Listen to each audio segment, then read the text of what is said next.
Hello, friend. Thanks for joining me for another book chat. Today, let's spend some time with Mere Christianity by C.S. Lewis. This is the third book by C.S. Lewis that I have read and chatted here on my channel. I previously read The Abolition of Man, as well as The Lion, the Witch, and the Wardrobe, and I will link to those chats down in the description below if you're interested in those. But for Mere Christianity, I actually buddy read this with a friend of mine, and we have a more extensive discussion over on my other channel, a discussion of about an hour on this book about different aspects of it. So I will link to that chat on my other channel down in the details below as well if you're interested in exploring Mere Christianity or a little more in depth. But how I thought I would approach this book, I took a lot away from the book. There was a lot about the book that I really liked, and then there were some aspects of the book that I really didn't like. And so I will focus on this chat, though, mostly on the aspects that I did like. And then at the end of the chat, I'll mention a few things, criticisms that I had of the book. But the C.S. Lewis actually kicks off this book talking about rooms. And rooms in sort of a big house. And he's talking basically about Christian denominations, like choosing the form of Christianity that's most meaningful to you, because he seems to be saying not to get too caught up in, my version of Christianity is better than your version or the right one, as opposed to, and yours is wrong. He says, when you have reached your own room, be kind to those who have chosen different doors, and to those who are still in the hall. If they are wrong, they need your prayers all the more. And if they are your enemies, then you are under orders to pray for them. That is one of the rules common to the whole house.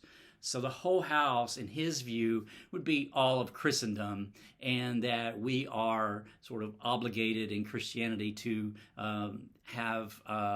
reach out in sort of this love to everyone, regardless of where they are in the process.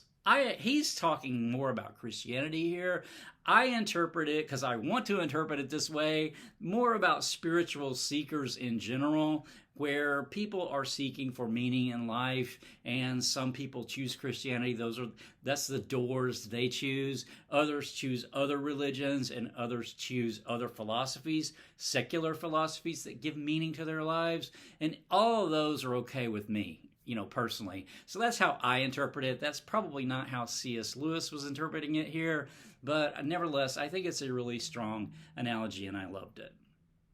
So he kicks off the book. There's 3 different books, actually, in this book. It's divided into 3 different books, or 3 different parts. Book 1 is called Right and Wrong as a Clue to the Meaning of the Universe, which talks here about kind of the law of human nature.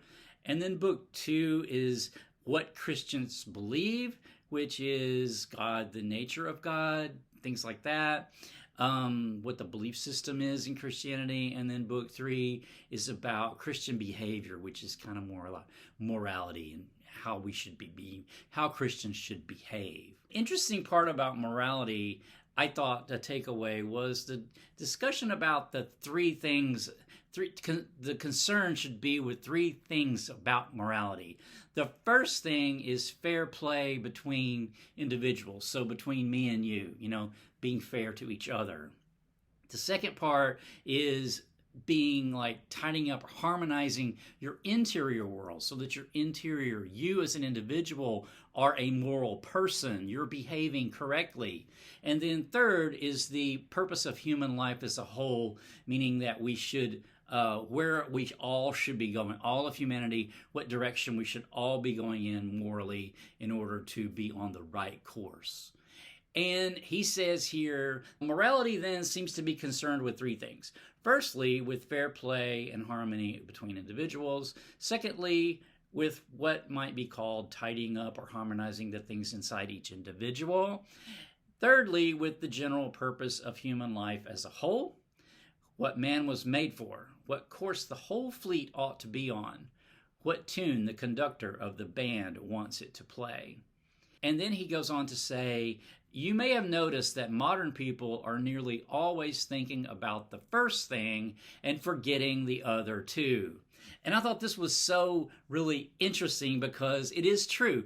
Most laws in society are concerning how individuals deal with each other. So the rights between one individual and another individual. That's mostly what society's concerned with. And he thinks that we should actually be more concerned with the second one, meaning the morality of the individual making themselves into a moral being. And he says, C.S. Lewis goes on to say, you cannot make man good by law. And without good men, you cannot have a good society. That is why we must go on to think of the second thing, of morality inside the individual. I think this is so true. An example of this would be like prohibition in the United States, which was attempting to make people good by law. And that sort of thing doesn't really work. It actually had the opposite effect in the U.S., which caused more sort of criminal behavior because of this. So he's saying that we got to make each individual has to work on themselves. Only when we all become good people individually will we have a good society. And I think that is really cool. So here he goes on to talk about virtues, the cardinal virtues of prudence, temperance, justice, and fortitude, and then the theological virtues of faith, hope, and charity. So he goes through each one of these. But really, I just really love this idea of virtue because he says here, in the same way a man who perseveres in doing just actions gets in the end a certain quality of character. Now, it is that quality, rather than particular actions, which we mean when we talk of virtue. So, he says that people have the wrong ideas a lot of times about doing the right thing. Doing the right thing without any regard for why you're doing it is the wrong way to do the right thing. That if you do something to do the right thing grudgingly, but just because you feel obligated to, because it's the law and you don't want to break the law, but you don't really want to do the right thing, you really have done the wrong thing. You've done the right thing in one sense, but you've really done the wrong thing because you haven't cultivated right action in yourself. He goes on to say, but the truth is that right actions done for the wrong reason do not help to build the internal quality of character called a virtue. And it is this quality or character that really matters. He goes on to say, we might think that God wanted simply obedience to a set of rules, whereas he really wants people of a particular sort. I love this because a lot of times religious people, and Christians included, will just think that following some sort of set of rules that either their denomination or their church or what they think the Bible says, that if they follow that sort of recipe, that makes them a good person. And C.S. Lewis is saying that is actually not the case at all, that, you have to cultivate this being a good person, doing the right thing internally doing the right thing for the right reason internally. And only then will you actually have Christian virtue in the way I interpreted it. He says here, in taking your life as a whole, with all of your innumerable choices, all your life long, you are slowly turning this central thing either into a heavenly creature or into a hellish creature, either into a creature that is in harmony with God and with other creatures and with itself, or else into one that is in a state of war and hatred with God and with its fellow creatures and with itself. To be the one kind of creature is heaven. That is, it is joy and peace and knowledge and power. To be the other means madness, horror, idiocy, rage, impotence, and eternal loneliness. Each of us at each moment is progressing to the one state or the other. So he has a very active view of Christianity, meaning how you're acting from minute to minute, from moment to moment, from day to day, is actually how you're progressing one way or another. You're either progressing towards the divine or progressing away from the divine. Talking about sins, he talks about pride, all the different sins. He goes through all of them actually, but one jumped out at me as pride, because he considered pride to be the ultimate sin, as the ultimate anti-God state. So if you're prideful, and he thinks being prideful, leads actually to all the other sins. So ultimately, C.S. Lewis is saying every Christian is to become a little Christ. He actually says here in a quote, every Christian is to become a little Christ.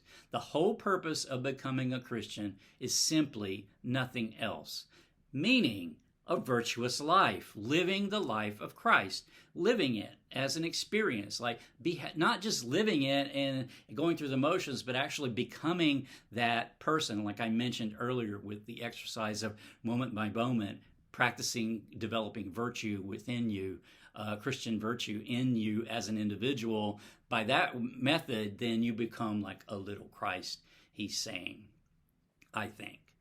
So he talks about how if it sounds like if we all are these little Christs, that we would have a very boring world. But he actually says it's quite the opposite, because if we've actually developed virtue, developed ourselves in a virtuous manner, we're each individuals, and so we each have something unique about us. And so if we are living the right way, that uniqueness shines forth, and that's he expresses it in the sense of you are the salt of the earth, which is a saying that Jesus said. And the meaning of that, he says, is sort of like a stew, where the stew, you would think salt actually tastes the same. But when you sprinkle salt, for example, in a stew, a mixture of all kinds of vegetables and things, and so there's all these conflicting flavors and things.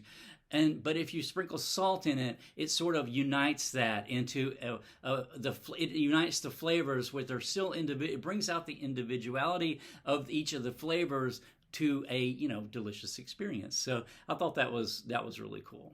He also talks about how the divine is what's unique. Only the divine can create, he says. He says how monotonously alike all the great tyrants and conquerors have been. How gloriously different are the saints. I love that. I think that is so beautiful. How gloriously different are the saints. So that's that uniqueness that we all bring to life. So those are the main things that I really liked about the book. The book is a bit traditional. He talks about this map analogy where, we shouldn't take a map for being the real thing. The map is just a representation. And he says that this book was intended to be like a map. It's not really like a literal thing. But then he goes on a lot of times and expresses really traditional, literal interpretations of certain virtues and certain vices, sins and things like that. And I thought that part, I didn't really like that part as much, because I felt like it wasn't as expansive, and I felt like it didn't really follow the map analogy that he had already set forth as far as the book goes. Okay, I think I'll stop this chat here. If you are interested to hear more about it, check out the link down in the details and the conversation I had with my buddy that I buddy read this with. So check that out if you're interested. I will close the chat there. My next chat, Blind Sight by Peter Watts, a science fiction book. That'll be coming up soon. So until next time, take care. Bye.